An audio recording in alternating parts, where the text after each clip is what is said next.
ذرا غور تو کر، اس نے تجھے پیدا کیا تو بھول گیا اس رب کو؟ اپنے ذرا ماضی کو دیکھ کہ تو کہاں سے کہاں پہنچا۔ تیرے منہ میں زبان کا لوتھڑا تھا، بولنے کا سلیقہ نہیں تھا۔ کس نے اس کو لفظوں کی حرمت سے آشنا کیا؟ تیرے کانوں میں پردے تھے لیکن سمجھنے کا طریقہ نہیں تھا، لیکن کس نے تیری سماعتوں کو شعور بخشا؟ کس نے تجھے چلنا سکھایا؟ کس نے تجھے بولنا سکھایا؟ کس نے تیری چھاتی میں زور رکھا؟ آج تو کڑیل جوان ہے، آج دولت کے انبار تیرے پاس ہیں، آج تو چودھری ہے، آج تو خان صاحب ہے، آج تو بہت بڑا عالم ہے، آج تو مفتی ہے، آج تو پیر ہے، آج تو منسٹر ہے، آج تو ناظم ہے، آج دنیا تیری باج گزار ہے۔ آج تیرے دماغ میں وہ قوت رکھ دی گئی کہ دنیا کو تو انگلیوں پہ نچا رہا ہے۔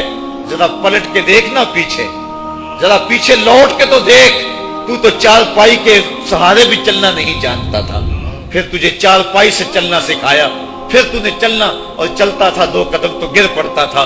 ذرا ماضی کی طرف پلٹ کے دیکھ، اور تو بھول گیا رب کو جس نے تجھے اتنا کچھ دیا۔ چل ماضی کی طرف پلٹ کے نہیں دیکھنا، مستقبل کی طرف ہی جھانک کے دیکھ لے۔ ایک وقت پھر دوبارہ تیرے اوپر ایسا آئے گا، پھر تیری بولتی بند ہو جائے گی، پھر تیرا چلنا بند ہو جائے گا۔ چار پائی سے لگ گیا، مورے میں تکلیف ہو گئی، تو فالج زدہ ہو گیا۔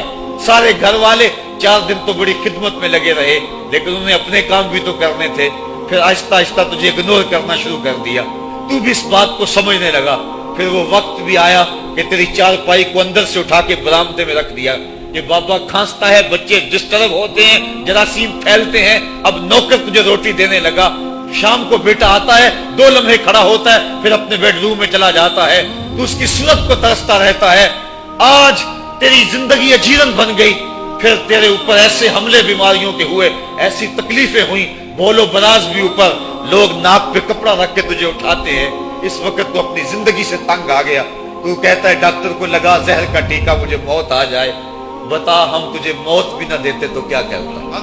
ہم نے تجھے زندگی دی تھی، یہ ہمارا احسان، اور اب تمہیں موت اگر دیں گے تو یہ بھی ہمارا احسان ہے۔